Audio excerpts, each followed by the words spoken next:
In today's video, I'm going to teach you how to create, edit, and use master slides in Google Slides. Master slides are an essential feature for maintaining design consistency and saving time when creating professional presentations. By the end of this tutorial, you'll know exactly how to customize and apply them to streamline your work. Let's get started. Open your web browser and go to slides.google.com. If you're not signed in, click the Sign In button at the top right corner and log in using your Google account.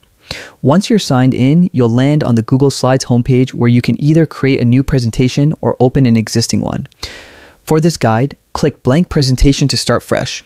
Now that your presentation is open, it's time to access the master slides. Go to the top menu bar and click on Slide, then select Edit Theme from the drop-down menu. This will open the theme editor where you'll see a large slide at the top and several smaller layout slides underneath. The large slide at the top is your primary master slide. Any changes you make here will affect the overall design of all slides in your presentation. This is where you can set your default background, font styles, colors, logos, and design elements that you want to appear consistently across every slide. For example, if you want every slide to have a blue header or your company's logo in the corner, this is where you'll define it. Below the primary master, you'll find layout slides. These control the look of specific slide types, such as title slides, section headers, and content slides. You can modify each layout to adjust where text boxes, images, or titles appear.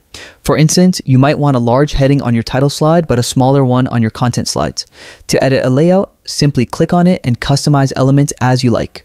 Change the background, resize placeholders, or adjust text formatting.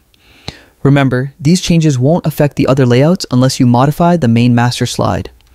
Once you've finished customizing, click the X button in the upper right corner of the editor to exit theme edit mode.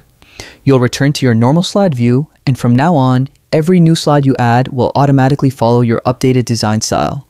You can also manually apply specific layouts by clicking Layout on the toolbar and choosing the one you edited. And that's it. You've successfully learned how to create and use master slides in Google Slides. This simple but powerful feature ensures your presentations look cohesive and professional without repetitive formatting. Thanks for watching, and if you found this tutorial helpful, don't forget to subscribe for more quick and effective Google Workspace tips. Happy slide making!